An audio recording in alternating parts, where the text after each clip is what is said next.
Yo, welcome back to another episode of On the Spot Sports. I'm Jack, and today's episode we are joined by a very special guest, current professional football player Nick Eilers. Nick Nick currently plays in the professional football world. He played last season with the Rapid City Marshals and the Salina Liberty of the Champions Indoor Football League, the CIF. He also had a stint with the Iowa Barnstormers in the Indoor Football League, and I know he's going to Carolina this year in the NOF. You said, right? NAL, the National Arena League. Yes, sir. NIL. Yeah. So we'll touch base on all of that. And he played college football at Elmhurst University, which is both of our we're both Elmhurst alums, so it's good to get an Elmhurst alum, especially a professional Elmhurst alum that's on the show. So it's gonna be a fun episode, Nick. So welcome to the show, Nick Eilers. Yeah, man. It's great to have you. It's great to meet you finally. We've been trying to get this going for almost a month now, so it's great to finally link up and start talking about just everything. Get to know each other a little bit, and hopefully, this relationship is something that we can extend towards after this episode. I'm really looking forward to get this rolling. Yeah, absolutely. I love love that, and like we'll definitely still connect and everything, and like grow the friendship outside of the episode for sure. And like it's just good to get someone that knows the grind, went through adversity like you have, and like it's just good to meet you, and hopefully we'll meet in person one day too. Yeah, man, definitely for sure. That sounds like a plan. Yeah, absolutely. But like how are things going with you? I know your season starts in March, so like what's going on with you right now and how's training? Yeah, so right now I've been home since, like I said, I think April or May, beginning of May and April, and it's just been a every single day, just putting some type of work in, trying to get 1% better every single day. Whether that's I'm in the weight room, I'm throwing on the field, or I'm doing my plyometrics, my speed and agility stuff. Just everything that I do, I incorporate. I do a lot of like rotational training, rotational power training to help me with my arm strength. Something that might sound a little goofy, but I dribble a ball around the neighborhood 3.5 miles every single day of basketball. So that's something that I learned a couple of summers ago. That I learned that constant like that motion right there to help with my arm strength. So the neighbors definitely know who I am. And hearing that ball bounce at all times of the day, that's something that I've incorporated, and it's it's got me talking with a lot of people around the neighborhood, and even some cars that I like drive by through the neighborhood. There was a detour outside the neighborhood. They were putting a roundabout at the stop sign right outside the neighborhood, and well, this is like a summer or two ago, I think. And so just like cars would have to cut through my neighborhood to get to the other side of the road and vice versa to do what they Yeah. needed to do. And I was at the golf course one time, and just mind my own business, and some random person, I guess, happened to drive by like a couple of days prior, and they're like, "I saw you the other day. How do I know you?" I was like, I have no idea." He's like, "I think I saw you dribbling a basketball," and so I had to explain all what that was about and everything like that. So yeah, man, just every day chipping away, 1% better, just trying to get to the NFL. That's the main goal. Yeah, there you go. Hell yeah. I love that. And like as goofy as it may sound, like you just got to find extra ways to help yourself get better, like whether that be like bouncing the basketball, like you said, 3.5 miles, and like just doing whatever you can to build that arm strength, build the coordination, just everything like that. Like there's a lot of goofy stuff out there, but if it works for you, like you might as well just keep doing it because it's gonna help you in the long run. Yeah, man, for sure. It's just like you said, finding goofy things that work. Got to stand out, be different than the rest of your competition, and that's one way I've found a way to separate myself. Yeah, absolutely. And like since we're on the goofy topic, like one goofy thing I do is like, especially like when we go to the public gym, like it's people will definitely give me like weird looks. Like I'll grab like a 10 to 12 pound weight, and like I'll pretend like I'm making saves with like my glove and my blocker. So like I'll just be going like this with like 10-pound weights, and everyone probably looks at me like, what the hell is this guy doing? Like all my teammates are like, if we didn't know you were a goalie, we'd think you'd be crazy. Yeah, man. It's just I get the same type of thing, some of the things I do in the gym too. So, hey, man, people, it's good like that because then you get to meet people. People like, hey, Yeah. what are you doing? What are you doing that for? And you can make connections that way. You never know, like some random time you're doing that, and the person that you were meant to meet that could help change your situation, Yeah. possibly run into just because you're doing that goofy thing, you know? Yeah, exactly. Like it helps like the arm speed and just getting to the pucks faster. It's like I'm gonna do whatever it takes to get better and to continue to progress every single day and move up the professional ranks like you are. Yeah, man. Yeah, man. I love to hear it, bro. For real. It's good. It's good. It's crazy. We got two professional athletes or alumni from Elmhurst right now. Yeah, it's definitely wild to think about. And like I love connecting with guys like that. Like I know there's a few more that I've ran into, so it's just crazy to run into and like just tell each other's stories and just you create a friendship out of it. Yeah, man. It's this way it should be. Life just meeting people and connecting and just pushing and getting to meet people that are gonna push you to be better every single day than what you are. Like that's really what I'm about right now is just finding people who are gonna really push me in every aspect of my life from mentally, spiritually, emotionally, physically, and every aspect. Like that's if you're not helping me in that type of way, like yeah, we can be cool and everything, but Yeah. I got to push the other stuff aside. Like I'm trying to grow. I'm trying to be the greatest human being on this earth, possibly. You know, like I'm trying to compete with the greatest. Yeah, that's what you just got to do whatever you can to like find those influential people, the people that are gonna help you, and just stay with them. Like even if it's a small group, like small groups are sometimes better than the bigger groups. Oh yeah, for sure, man. I definitely know a little bit about the alley. Man, I got the people I live with in my house, my mom, my stepdad, my little sister, and I don't really got a whole lot of.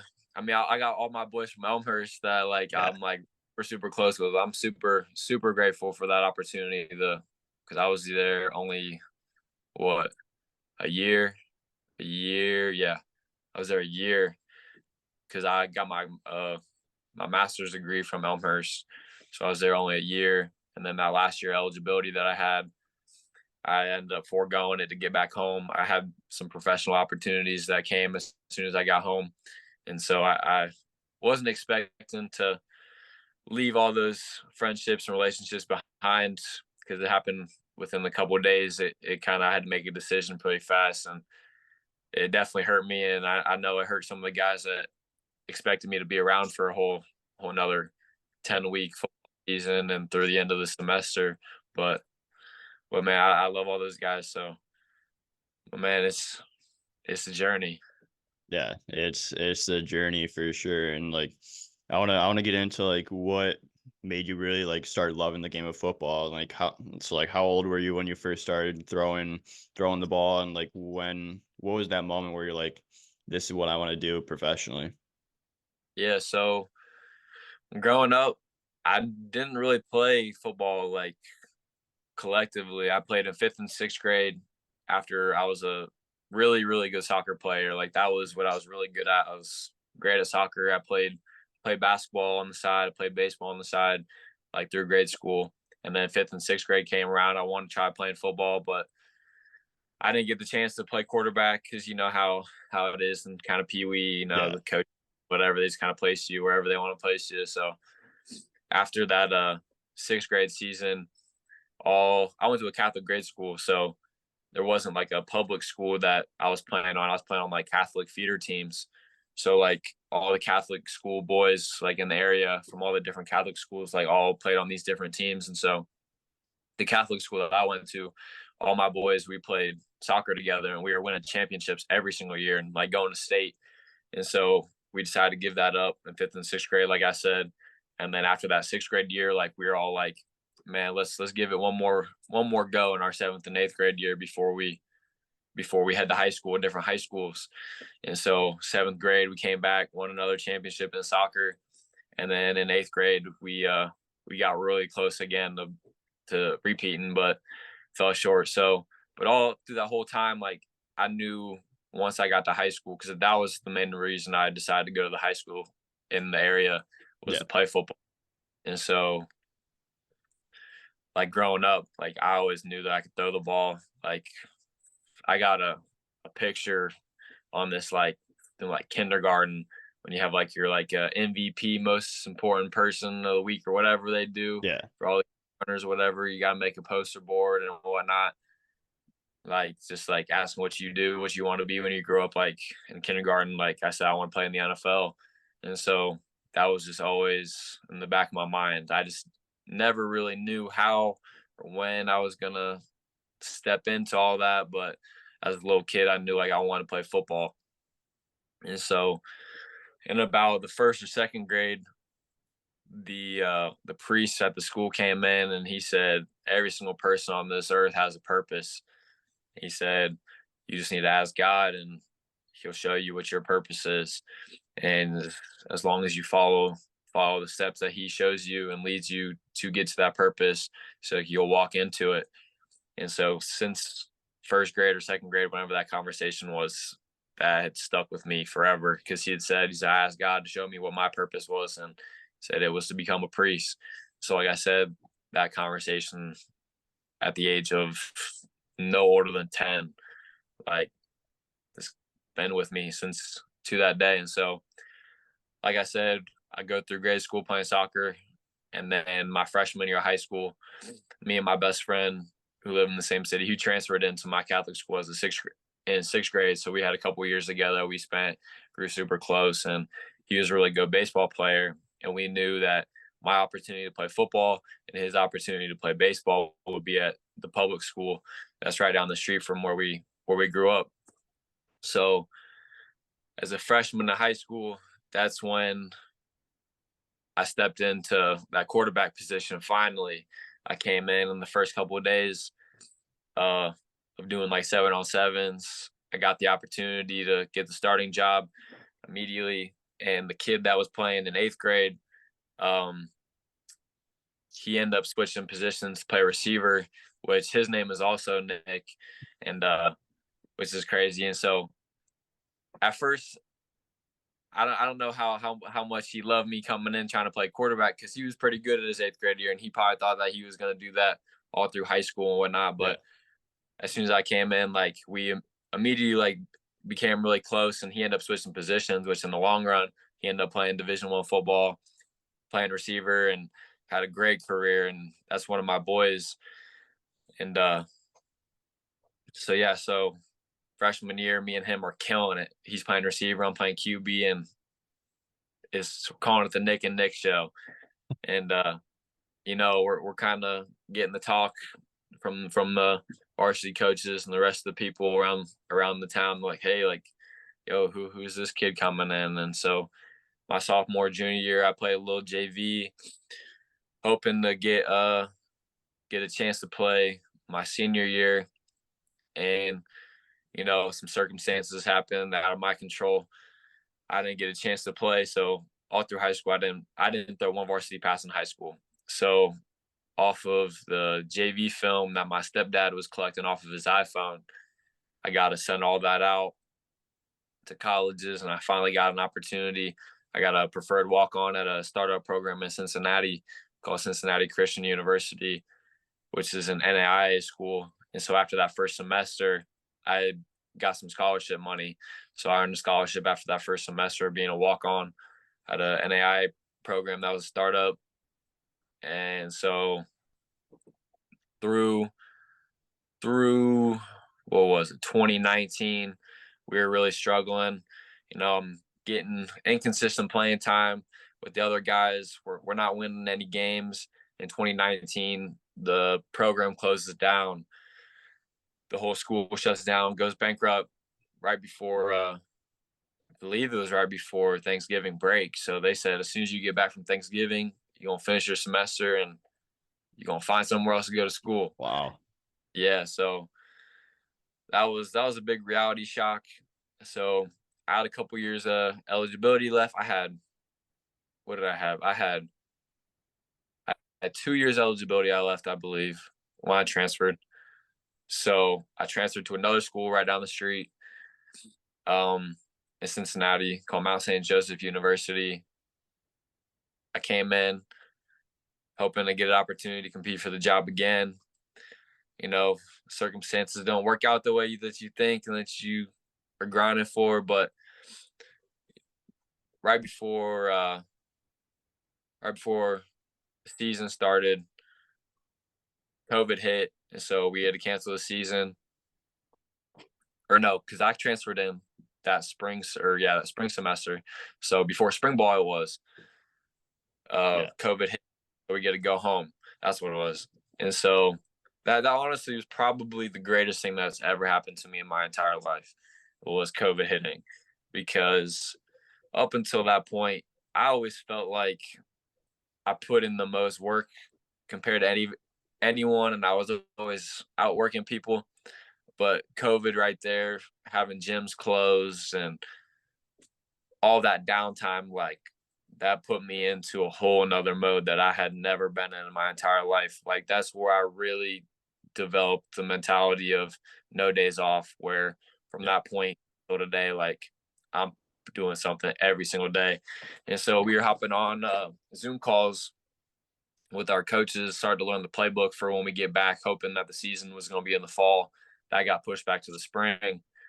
So during all those Zoom calls that were chit chatting, learning the playbook, all that stuff, our coach is like, "Hey, when you guys are putting work in, shoot me a video, shoot me a text, shoot me a picture, just whatever you're doing." And Yeah. so from that point on, for the next like 4.5, 5 months, we were just home chilling, not doing anything. Like he got a picture every single day, and you can call him up, ask him that, and he probably got real annoyed that he was getting the message from me every single day. But I was letting him know that like when I come back, like I'm gonna take this job and I'm gonna win it. And so I was in the weight room. Luckily, one of the people that I'm close to back home, who lives in Tampa now, I don't get to see him a whole lot.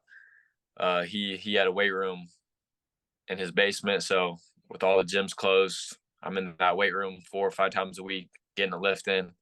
And then, man, I shout him out.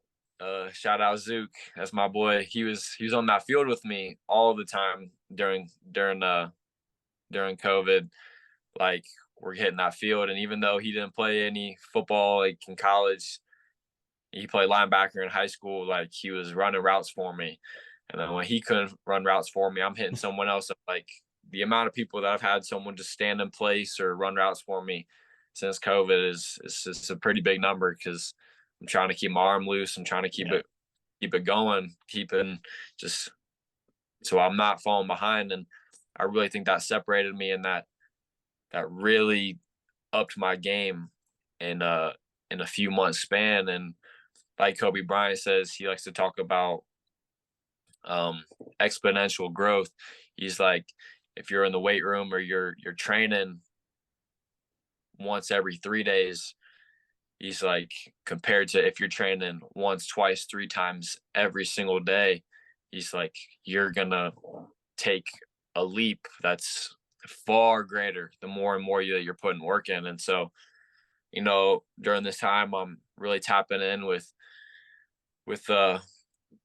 my spirituality again, through from when I was a little kid. I kind of fell out of it when I went through high school, and so COVID was really that time where I got back into it. And so I'm trusting God. I'm talking to God every single day, and I'm putting in work. And it's just COVID. COVID was a great time for me compared to a lot of people, and I'm really thankful for that. And so I get back to school, thinking I'm gonna have opportunity to compete, whether it's in my hands or it's not. It's looking back on it now, I think of it like God wasn't ready for me to step into the role that I was thinking I was ready for at Yeah. that time. So I don't get a chance to play in that spring season, and I'm really down. But I got 2 more years eligibility left, because we all got that year back because the season didn't count towards your Yeah. eligibility. Transferred, and that's when I came into Elmhurst and transferring to Elmhurst. And it started off a little rocky at first, but towards the middle of the season, I started to get some playing time, and I really started to show like, okay, finally, like I'm stepping into what I've worked for a long, long time now, since high school, since COVID, all that time. And that summer leading into COVID, or leading into Elmhurst, was when I developed the basketball thing. So I go to Elmhurst, I finally get my opportunity a little bit. I'm putting some good stuff on tape, and the season ends. I'm pretty high at the end of the season. I'm like, all right, cool. Like I put a little bit together. Like I got one more year eligibility left. We got a lot of potential as a team going forward. Yeah. And so going all through the wintertime, I'm bust my ass every single day. Like I don't know who from the football team, but if you talk to those guys, I was hitting all those receivers, all those tight ends up every single day. Like there was days where I was out on that field like 3, 4, 5 times a day. Luckily for me, all my classes were online through the master's program. So Yeah. so I had all day to just chill, work out, do whatever. And so when those guys were out of class or before class, 8 o'clock in the morning, 7:30 in the morning before they got their classes, hey, let's hit the field. Let's hit the field. Okay, he's done. I got another guy getting out of class at 1 o'clock. Hey, you got 2 hours before your next one? All right, get here. Let's throw. He's there. Okay, cool. Next guy is out at 3 o'clock, 3:30. That's a good time. I can get out of my second throwing session, grab a little bite to eat real quick in the roofs. I'm gonna meet you there at 3:30, 4 o'clock when you get out of class. All right, cool. And I'm getting all my guys 3, 4, 5, 6 times a week, which with all the times I'm throwing every single day, I'm throwing like 10, 15 times. Like my Yeah. arm is at the end of the week, I'm like, man, my arm's starting to get a little tired. But with the way that I've developed and I've transformed my mechanics and everything, there's a page on Instagram, and they got a Twitter page as well, which I hadn't seen them until within the last like year or so.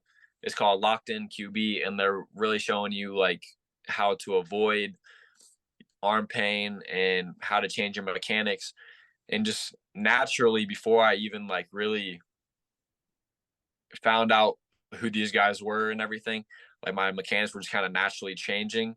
Whether I don't even really know how they were, Yeah. but they slowly were. Which looking back on it's kind of it's weird, but so like I wasn't really experiencing the arm pain or the shoulder pain that a lot of guys that are throwing the ball a certain way are. And so I find that this page is like teaching all this and how these guys are throwing like Patrick Mahomes and Josh Allen, and how guys like Tom Brady are changing the mechanics up to avoid that shoulder pain and all that stuff. I'm learning. I'm like, okay, like, and I'm starting to implement this stuff even more to where I've got to now. So during that spring with Elmhurst and all those guys putting in work like crazy, like I said, we had a competition. It was called the Do More Challenge, and you got points for putting in like field work, and you got points for like doing well in the classroom. I single-handedly we had teams of like 3 and 4 amongst like the 100 guys that we had on the team. Yeah. So there was teams up amongst 3 or 4 through the 100. I single-handedly by myself won the challenge. I had whatever the amount of points was. I beat out the second team compared like their whole team. I won the Yeah. challenge by myself. I was a single team of one. I would have won the challenge by myself. That's That's crazy. yes. I Commitment right was there. so yeah. So I left every single thing that I had to all those guys, and that so the coaching staff, a couple of the guys got fired, so they brought in a couple new guys right before spring ball started. We go through spring. I'm killing it in spring. We go into fall camp after another summer of just every single day, just grinding. And I was putting in, I had enough money saved up and living at home where my parents were like, hey, like we know how serious you take this. Like we know what your long-term goal is to get to the NFL. Like we support you. Like I said, I had enough money saved up where I didn't really need to spend anything. I'm eating meals at home. I'm just training. And so I didn't work a job. What would it be last summer? Not the summer we just had, but the summer prior.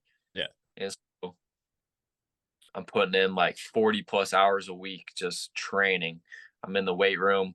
I'm dribbling my ball. I'm doing speed ladder. I'm throwing every single day.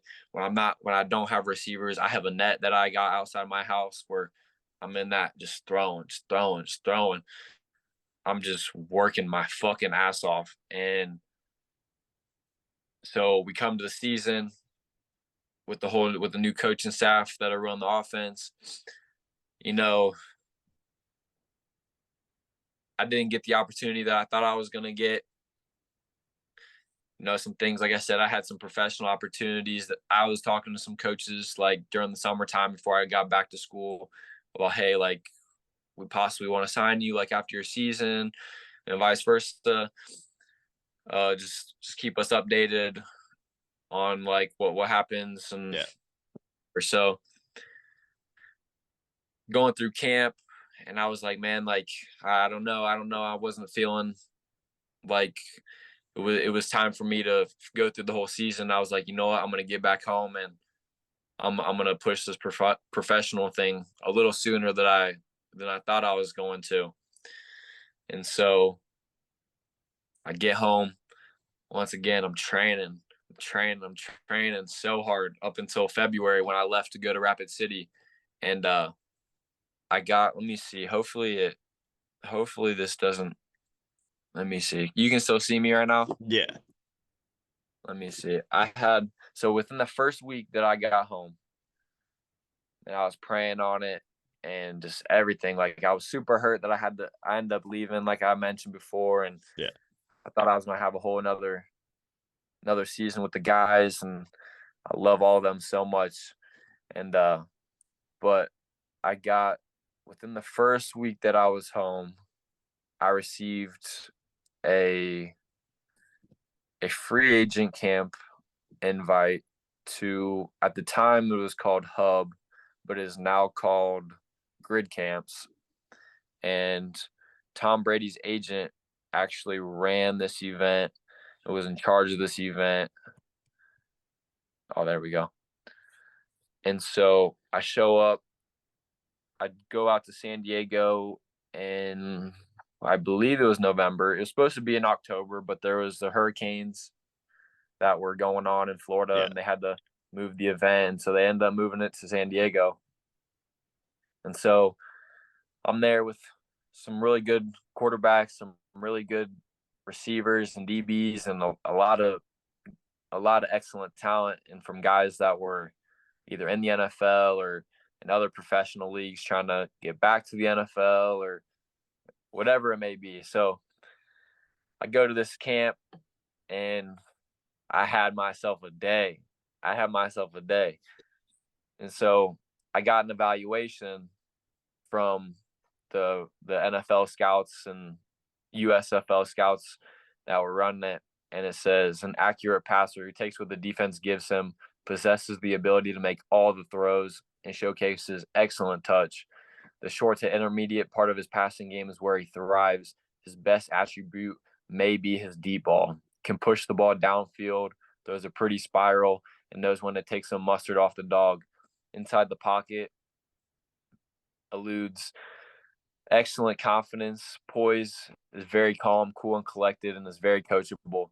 And the only knock that I had was my size, is because I'm not the biggest guy out there. Yeah. So I leave that. There we go. I leave that and I get this evaluation, and I'm like, man, like, all right, what I'm doing, I'm on the right path. Like me coming home was the right thing to do. I got this evaluation, And also, like, within the couple days that I was home, I got my first professional contract, which was like, man, like, okay, that was God telling me, like, you came home, you're putting work in again, like, whatever. Maybe I would have got injured during the season, and it would have set me back a whole Yeah. months to a year. Like, you never know. So that confirmation that me coming home was the right thing to do. And so I got to Rapid City, did what I could at Rapid City. Then I was with the Barnstormers for a week as an emergency backup quarterback. Had some car issues while I was in Iowa for a couple days. Right before I got to Iowa, um, or right, yeah, right before I got to Iowa when I was in Rapid City, I had to get an oil change before I drove like 8 hours through the night to get Yeah. to Iowa. And so I drive to Iowa through the night. I get there, I get my physical, I go to team meetings. The next day I practice for the first time. Saturday rolls around. We're driving to the game. So I'm driving to get to the facility so I can get on the bus, and my car locks up right as soon as I get off the Oh. exit. And so I'm like, yo, what's going on? And so I end up missing the bus. So I'm like, damn, like I really just came out here to be the emergency backup quarterback for this week, Yeah. and I'm not even get a chance to be out there because this happened. So I learned that the guys in Rapid City who did my oil change, they had they didn't change the filter correctly, and so all the oil Oh. came out the oil change and locked my engine up. Ouch. So Ah. oh, I'm trying to figure out a way to get to the game. I end up getting a getting a rental car. I drive 4.5 hours, whatever it was, to the game. Drop the rental off at the airport that was in the city. We go through the game. I get back, and then I get another oil change when I get back, or another rental car, not oil change, another rental car when I get back to Iowa. And so while I'm in Iowa, they're not really sure if they want to keep me around or not because Yeah. they're trying to bring in a veteran quarterback because I was a rookie and the other guy that they had playing was a rookie. And so the coach is like, hey, like if you get another offer, like I'll release you. It won't be any problem. I want you to take that and go ahead. So that's when Salina called. I got a chance to go out to Salina, Kansas. So again, within the next week, I'm another 7 hours in the car. I'm driving in my rental car. And then I got a chance to get my first professional touchdown pass when I was out in Salina that first game. And then they brought in another quarterback after that game. That yeah, so I get to Salina. I get a chance to throw my first professional touchdown pass, and then they bring in Ed Crouch, who I got to sit under for a few weeks and be a mentor under. He's been in the game for a little bit. I'm not sure if you know what fan control football is or not. Have you ever heard of that Mm-mm. before? I have not. The guys like Johnny Manziel, Terrell Owens, and like some other like big time names. They were they played in that league a couple years ago. It's run off. I don't even know who runs it necessarily, but they all stayed in like some huge hotel in Atlanta, played their games in the hotel in Atlanta, and they all like played as a team. So he won MVP. Ed did, the guy that I was sitting under. So he won MVP in that league, and then he's been a couple other places. So he was real great to sit under, learn a bit, learn some game from, and now I'm back home chilling, preparing for the next season in Carolina. So that's pretty much that's my story for you. As Yeah, fast as that's I get it out to you. yeah, that's a crazy journey. Go from not being quarterback until high school, then like going throughout high school, going then you end up going to three different schools at for college. You didn't start a varsity game in high school at all, and then you go into college three colleges later, and then you find your way in the professional game. Like that's incredible. And like you've always had like those doubters and everything, but like you really put into you knew what you that you had it in you from the start when you're in kindergarten, like you said, when you wrote down you want to play in the NFL. So you knew you had what it takes to get to the pro level, and like just to have that like big of a goal like is crazy. And like did you get like a lot of like comments from teachers like you want to play in the NFL and stuff like that? Like Yeah, so I'm not gonna lie, I probably didn't voice it as much as I probably should have growing up yeah. because like it just wasn't really just I hadn't really stepped into who I was meant to be yet. So everyone's like, "Oh, what do you want to be when you grow up?" Oh, I don't know. I don't know. Just stuff like, "Oh, maybe I'll be a lawyer. Maybe I'll do this. Maybe I'll do that." But like really in the back of my mind, I'm like, I'm playing professional football. Like there's no plan B. Like, and that's what I'm set on right now. Like it is plan A all the way to Z, plan one to infinity. There's no backup plan. Like I know people be like, "Oh, you need a backup plan because what if that doesn't happen and you need something to fall back on?" Well, like if I give any thought to that backup plan, then I'm already not 110% Yeah. into what I'm going for right now. And so there's just I, I'm so I could go on and on about a lot of different other things and experiences, but like the whole this whole journey is been so it's been very very spiritual. And like it's I feel the push from the rest of the world, from from from the devil. Like I feel all the temptations and I feel all the pull that's trying to pull me back to who I'm not supposed to be. And I feel it's just been like this for so many years, and I never really understood what that why is it pulling me back? Why is Yeah. world pulling me back from something that I love so much? And I really, up until recently, really understood that that's the enemy. That's the devil, like really trying to pull me back. And he doesn't want me to see what I'm supposed to be. He doesn't want me to reach my potential and reach who I'm supposed to be in Christ, because once that happens, it's game over for him.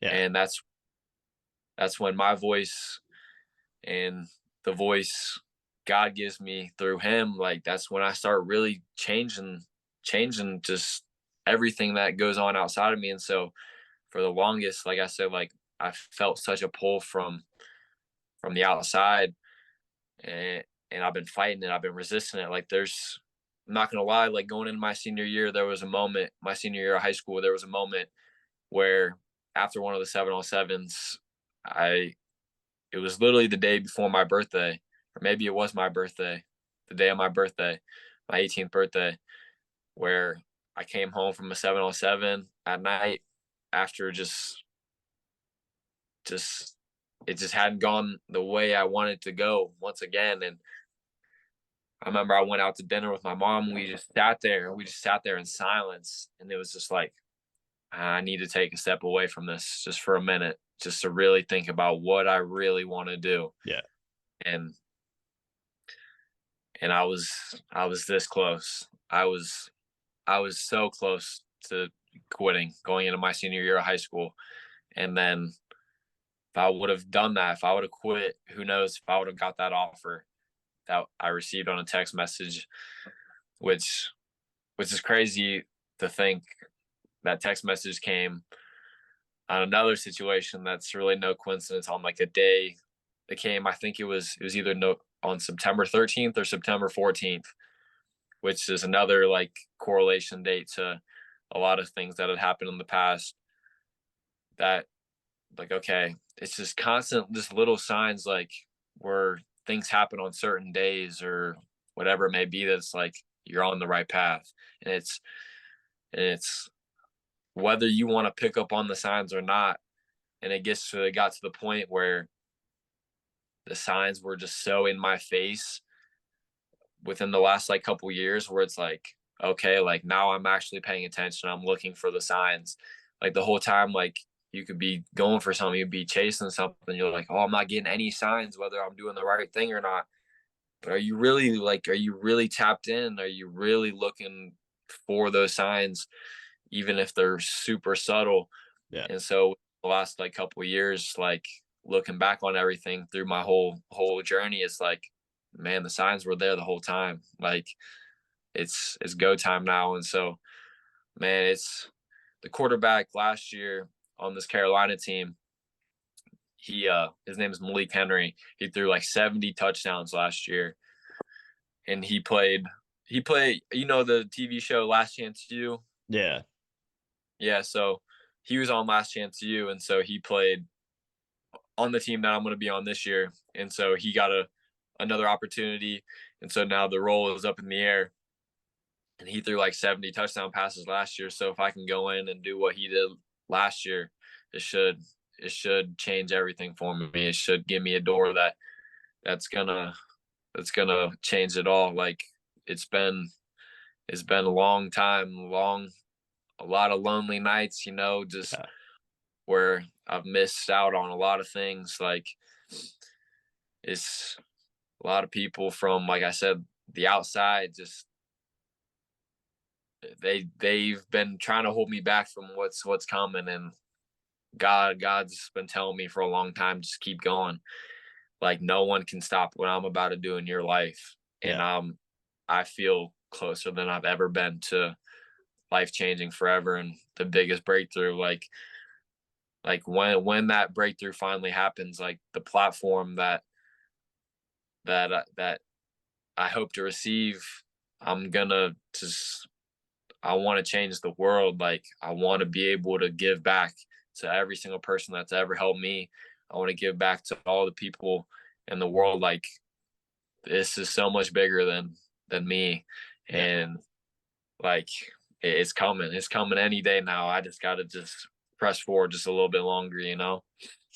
Yeah, it's awesome to just hear that, and like I know from just hearing that, and like everyone like from watching or listening will know for sure that like you're super dialed into this, and this is what you want to be. You want to be the greatest football player that you can be, and you want to be the greatest at the sport, which that's exactly like what I want to do. Like I want to be the greatest that I can be. I want to be the greatest in the sport, and it's just it's a grind, it's a journey, but it's like you're putting in the hours, putting in the work, like you're gonna have the adversity hit, and it's just about overcoming every single obstacle that comes your way, and just to keep climbing and keep getting that 1% better every single day. Like you like it's definitely a grind, but it's what makes the journey fun, honestly. Yeah, man. They say the top of one mountain is just the bottom of another, you know? And so a constant, like you said, climbing. Just you really gotta tune out every single thing that's Yeah. new. And that's hard because there's a lot of voices that are coming from a million different directions. And it's for me, I've got to that point finally where I'm just listening to my intuition and the direction that God speaks through me in, and the way which way He wants me to step. And it's right now it's been a beautiful thing looking back on, but it's also like it's like, man, like why me? Like why was I chosen for this path? Like, but it's I really feel like when this finally, even to the point that I'm at right now, it's I've I'm already the 1% of the 1%, you know, like Yeah. high school, not throwing a varsity pass, like to making it to the professional level. It's like, man, just to the little kids out there who are just trying to beat the outside world and beat whatever is trying to hold them back, whether it's politics or their parents telling them they can't do whatever it is. It's like you can be whatever you want in this world. Like you just gotta just go. You gotta fucking push and just block all that noise out, and you create your own world, you know? If you just surrender it all over to God and trust His path for you, like it'll come. It'll come. Yeah, and if you believe in yourself and you believe in God and like the word that he's saying, like the position he put you in and everything like that, like you can literally do anything that you want, especially like when you have like all that support and everything, like you've been through the training, you've been through the work, you put the work in every single day. So keep believing that it's going to help you become more confident in your game, and then believe that you can actually push through whatever adversity, whatever obstacles in front of you. Yeah, man. You couldn't have said it any better right there. Yeah, but like what have been like some of the biggest things that you've learned throughout this whole process of going into the professional football game? Because like at the professional sports, it ends up being a business. So like, what's some of the things you learned, and just to help yourself push even more? Yeah, man. So like I told you, I think off the screen it was before I got cut 4 times in my Yeah, rookie year alone. And it's just you gotta know who you are on the inside and what you're capable of. Is because sometimes it's just not a right fit wherever you're at, and every place that you're in, it's always going to be a learning experience. It's going to be an opportunity to grow, an opportunity to be pushed outside your comfort zone, like I was when I had to find a rental car trying to get to a game, not thinking that that was going to be any problem. And it's just like I honestly thought that I was going to spend my whole time in Rapid City last year. I didn't really think that the way it was going to go was going to go the way it did. And it's just all learning experience to push you and to make you uncomfortable so that in the long run you can be the best version of yourself. And so what I've learned the most is just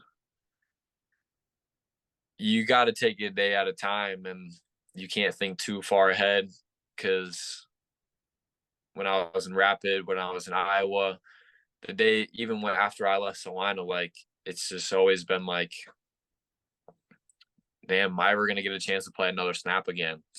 And that was just like when you get cut and you're just sitting there on those in between stages on, damn, like am I really ever gonna play again? Like is yeah, someone gonna take a chance on me? Like you never know. You really don't know yeah, when you're those in between stages, like whether or not you're gonna get another opportunity again. And it's okay, do you quit or do you really push? And if you push past the part where you think you can't, is when you can. And it's just all about just you got to keep going. Me and one of my, I'm not sure if you know who Darion Turner is. He was at Elmhurst. He was there for like a year and a half maybe. Me and him, we talk to him almost every single day still. And the one thing that we constantly harp on each other is just the term keep going, keep going, keep going, keep going. And that's all it's about, is just keep going. Like I got this Muhammad Ali. Hold on, let me see if I can flip my camera. In my room, on my wall right there. Hold on, can I zoom yeah. in? Let me see. Right here. There we go. He's running. And it just says keep going. Keep going. And that's just all it's about right there. It's just keep going. Like whether your path is to play football or hockey or whatever it may be, like when your time is up with the sport that you love, it's like just keep going, because at the end of the day you're bigger than you're more than just that athlete, which Yeah, sometimes like I have a hard time thinking, and like man, like you put so much time, like so much energy, and that's just everything that you think about from the moment you wake up to the moment you go to bed. When you're in season and when you're in the off season, it's like sometimes you got to take a step back and just be like, okay, like this isn't who I am. Like I'm not the sport that I play. And so that's something that I'm trying to learn how to like be outside of football, which yeah, is hard because like you said, this is something that you're always always doing. And so that's just something I'm really trying to learn right now is okay, like who am I outside of football? So yeah, man, keep going. Yeah, that's a great way to put it, is to keep going. Like, just be in the present moment. Like, control what you can control. You're not going to be able to control everything. Like, you just got to control what, like, your attitude, the work you put in, just stuff like that. Like, you can't control what other people think or anything like that, or like if someone cuts you or releases you, like, you don't have any control over that, but you can control what you do after that. Like, whether you just give up or you just put your head down, continue working, getting better every day, and just keep getting stronger, because those experiences make you stronger at the end of the day. Even if you don't believe it at first, like, it sucks, but like, you do learn a lot, and you do get stronger from those harsh times. Yeah, man, it's all a mental battle. That's probably the thing that I've learned also from just like the whole experience and being cut, and it's a mental battle to keep yourself up here. There's Yeah. gonna be time to fall, but you gotta just keep going, like I said, and get back to a good head. Because if you let it stay down here too long, then that's when you're out the game, and it's you're gonna have to find something else to do. Yeah, exactly. The mental game is so key to your success, to anyone's success. Because once you give in to some of the BS, like, that's when your mentality goes down and everything, and you're just not going to be confident. You're not going to trust yourself. But like, if you like work on your mental game every single day, whether it be like you're taking hard reps at practice and like you're dog tired, but you still have reps, but like at the end of the day, like, you have more reps to give than you think. So if you keep pushing through and breaking that barrier, that's where the confidence booster comes. That's where you believe in yourself more, and like, that's where your mental side really shines. Yeah, where do you think for you, like, what do you think's been the biggest obstacle for you to get like to where you're at? Honestly, probably just just being cut. Like, I've been cut over the last 3 years probably 6 times. So like, every time it's like you're getting closer and closer. Like, like, the coach's feedback gets better and better every single time, and it's like you're almost there. You're almost there. You're right there. It's like, it was really just like tuning in that mental game and just being like, I'm right there. Like, just keep going to the rink every single day. Find something to make going to the rink fun. Like, I love going to the rink every single day.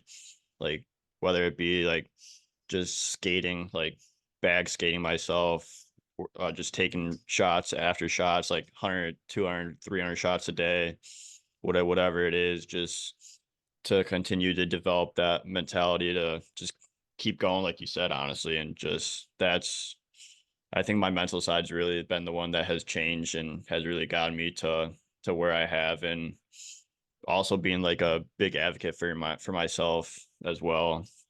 Like, no one's going to do the work for you. Like, you have to do the work yourself. So whether that be emailing coaches, reaching out to them via email, texting, calling them, like, you got to put yourself on the map at the end of the day, because no one else will. Like, sure, you'll have your agents that, like, my agent has helped big time. Shout out Matt. Like, he's helped so much, and like, I appreciate everything he's done so far for me. But like, I love just being an advocate for myself, and like, having him as like having him say it as well. And like, it really brings the confidence that I can play at the level that I'm at. Yeah, man. Yeah, for sure. How long you been playing? Like, so you've been playing hockey since you were 3, you said? Yeah, so I've been playing hockey since I was 3, but I was a forward from like when I first started playing hockey at like probably age 4 for like actual hockey. And Yeah, then so I was 4 up until I was 18. I played forward, and then from 18 to where I'm at now at 23, I've been full-time goalie. that's pretty wild. It's a I can't even imagine being behind the or in front of the net, I guess you used to say, getting them shots fired at you. That's Did you ever take any like shots like where it hurts ever? Yeah, sometimes you'll get it like the shoulder, like it'll hit like a softer spot in the pad, and like it'll sting for a little bit. Like the headshots will sometimes sting, but like it stings for maybe 2 seconds and you're good to go. Yeah. And you're just like, when am I seeing the next shot?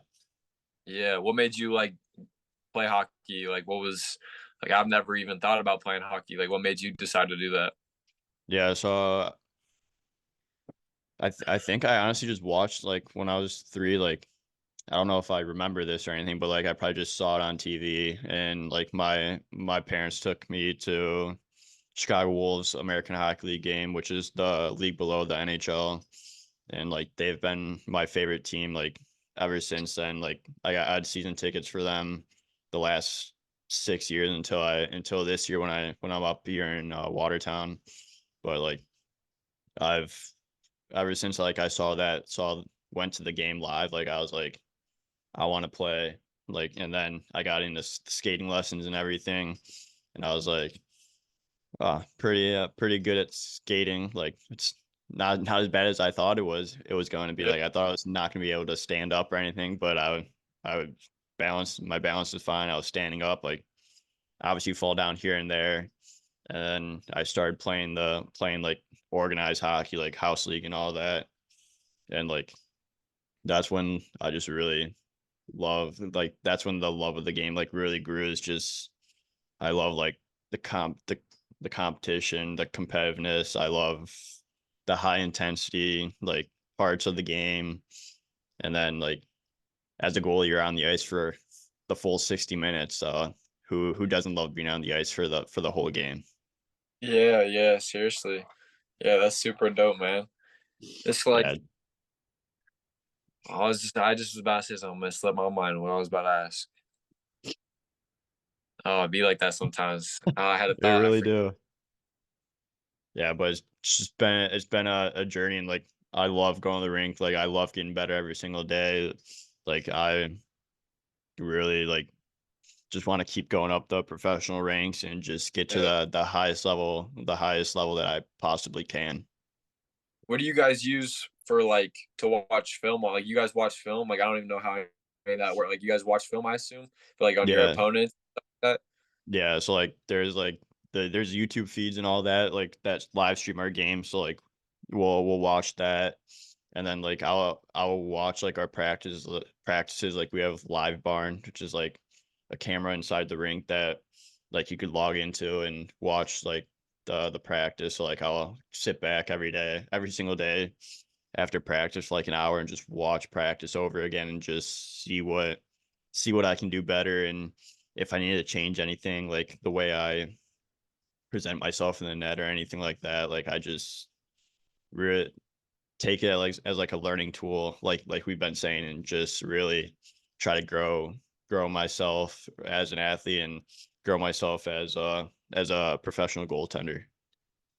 Yeah. So what's the next step for you? Like at the end of the season, like what's after the season look for you? Yeah, so I'd love to go up a level. Like the next level is the SPHL, the Southern Professional Hockey League. So I'd love to go up to the SPHL.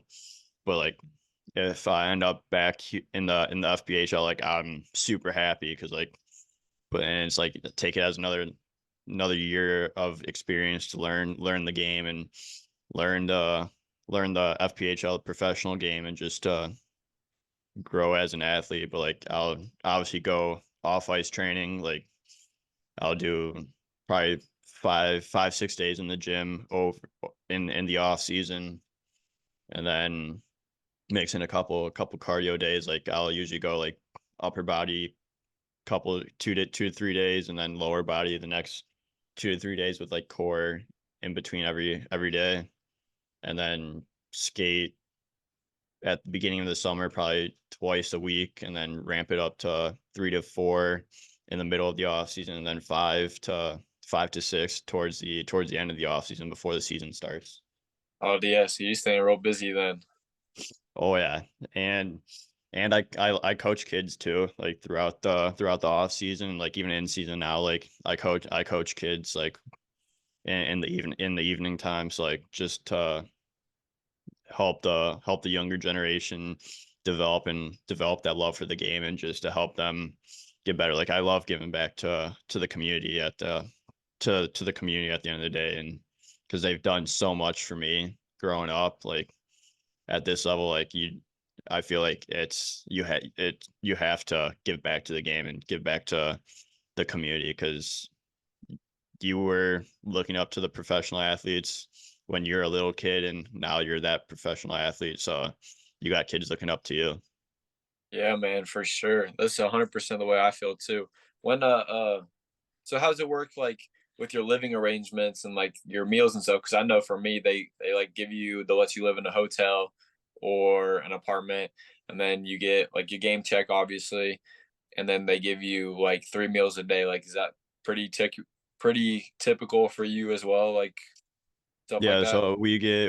like we get our housing paid for, like our we get housing and everything, and then we get paycheck too, and then like when you're coaching too, like you get an extra paycheck there as well, and then you could add some bonuses if like whatever the organization like gives you, like you could get a bonus check, and then like pretty much the meals are all on your own, but like sometimes they'll provide breakfast at the rink, like well muffins at in the locker room, bananas, oranges, coffee, stuff like that when we go to the rink in the morning, and then probably after practice you go to lunch with some of the boys, or you just come back home and just cook up like I usually like cook up eggs and spinach or something like that, and then dinner is usually like pasta or on your own. Yeah, okay, okay. So you didn't play in college, you said to me. So how did you not play in college and end up playing like explain how that all worked out? Yeah, so it's it's a unique path, that's for sure, because usually you go junior hockey, then you go college hockey, and then you go pro. But like growing up, I didn't know what junior hockey was until like I was already past the age to play juniors, because you could play juniors from fifth it's either 15 or 16 to 21 in some leagues. So like I didn't know what junior hockey was, and I was on the smaller side, so no one probably would have took me seriously at the time either. And then because I was a forward still back then, and then I made the switch to goalie, and like I really just fell in love with Elmhurst, and like I ran cross country and track at Elmhurst and in high school. So like I was like looking, I don't know what made me not play college hockey, because I not looking back at it now, I would have loved to play college hockey, but like I've always been training with my goalie coach, who's the AHL Chicago Wolves goalie coach, and like so like I've been training with with NHL, AHL, ECHL, SPHL, FPHL guys like the last 5 years since I got into goaltending. So like I've always had very good competition and realized that I can hang with the best. So like I was like I've always had the dream of playing professionally. So like especially as a goalie, so like when I did make that switch over to goalie, I was like, and when I did realize that I can hang, I was like I really should push this even more.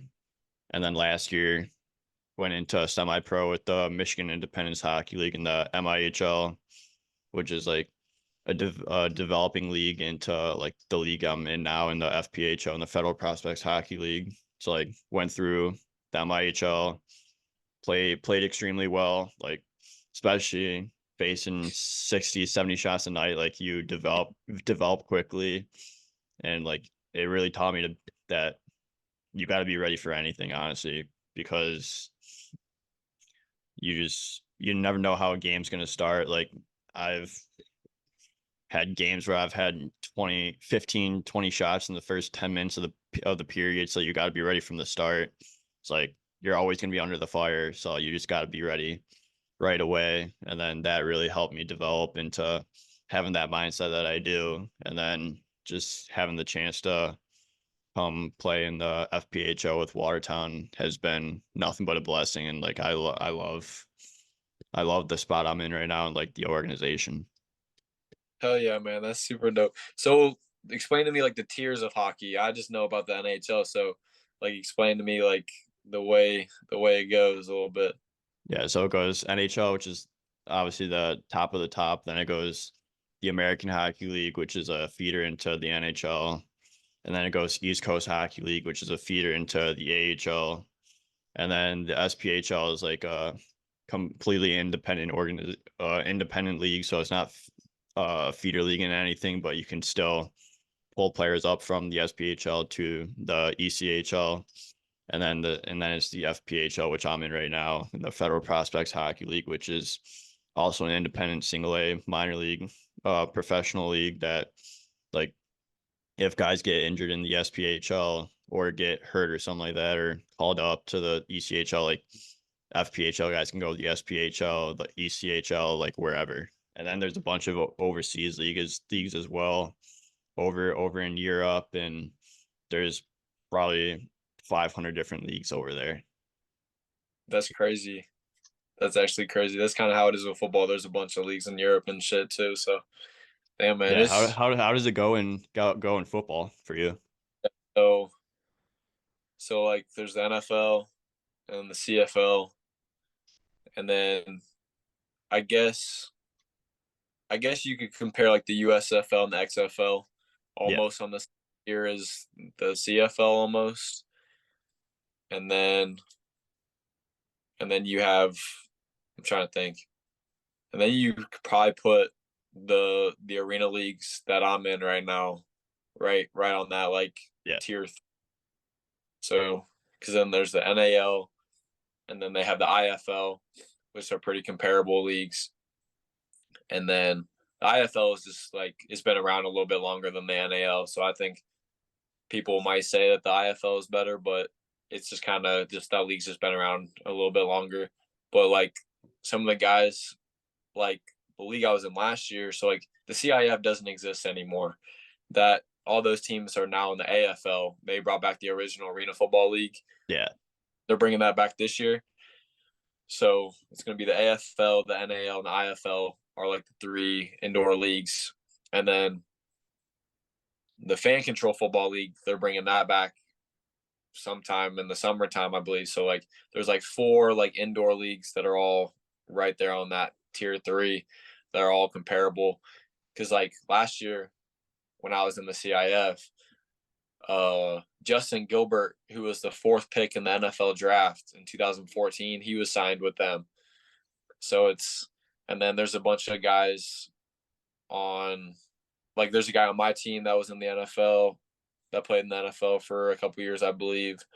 And then I know on the Omaha Beef team that will play early in the season, they have a couple guys signed that were in the NFL. So I don't really know why they have like why they just don't combine all these leagues into yeah, one league with 30 teams, but yeah, I'd say they're all pretty comparable. And then they have like the lower indoor leagues and stuff, which you could call semi-pro, I guess. And then you got your semi-pro where it's like outside, like in the area, stuff like that. yeah, So yeah, I'm hoping after this year I can take a jump into the new XFL, USFL, or the CFLs. That would be a huge deal if I could do that at the end of the season. yeah. No, that'd be sick, and just got to think about just 1% every day, and then, like, you never know what could happen with opportunities that come up, and you just gotta be ready for those opportunities. Yeah, man. It's just for the longest time, it's just I just keep believing that I'm 24 hours away from life changing forever, Yeah, and the day before your biggest breakthrough looks like any other day. Where I'm sitting at home talking to you right now, chilling, just working out. Tomorrow I might get a call yeah, that would be one in a million where, hey, we saw this, come on out. We're gonna jump you to this league or that league or whatever it may be. Like it's just that's how I take it. Every single day is just like tomorrow could be the day that changes my life forever, and it's just I just gotta keep going until that day yeah, happens. Eventually it's gonna crack, or eventually it's gonna break and it's gonna Yeah. fall through. I just can't give up, you know. And same with you, man. Just keep grinding. Like if your ultimate goal is to get to the NHL, man, like keep putting in the work every single day to get there and keep developing and keep figuring out what you do really well and keep figuring out what you struggle with so you can make that into something you do really well because that's the thing same thing that I'm doing over here too, man. It's just that's great. That's insane. The journey you've been as well, man. Like that you didn't even play college hockey and now that you're playing professionally, like it's like you're in the 1% of the 1%, just like me, man. Yeah. It's for real a blessing. Is crazy. Like that's super dope, man. It's just it's a grind. Just keep grinding. Like I've thought too. How old are you right now? I'm 23. 23. So I'm 25. So it's like sometimes like I feel with my how my career's gone, like my body is super fresh, so I could play this game until I'm 45. Yeah, me too. Like I got the body of an 18-year-old kid. I feel like I feel super fresh. I've always been super healthy. I've never had any like really bad injury or anything. And it's just like, man, like my time could come when I'm 30 or 31, where I'm just now making an entrance into the NFL. Like it's just like you just really don't know until you just keep going. Like is Yeah. if you just don't give up, like anything could happen. It's just don't give up. Yeah, I love like talking to you about all this stuff. Like I love like learning about your story and everything and how like we're very similar in like the mindset and everything. So like I'm super blessed to be able to have you on the show. So I just want to say thank you again for everything you've done for coming on the show and I always just want to wish you the best of luck with this season coming up and we'll just never give up, just keep going and uh it's about the journey and not the destination. Yeah, man. I'm appreciative that you asked me to come on. We gotta shoot it up a little bit, learn about each other's stories, man. I'm glad that we got to finally meet and get this rolling. And we can like just keep tapping in over this however long, forever now. You know, we're tapped in forever now. You know, and Oh just yeah. pushing each other and just love to see where you're headed. And I pray that you get to the NHL, man, and you just do what you're supposed to do. Keep grinding your purpose, bro. For real, like it's been special. I appreciate Yeah. you. Yeah, I appreciate it and like I wish the same for you. Hopefully make it to the NFL. Just keep grinding and just we'll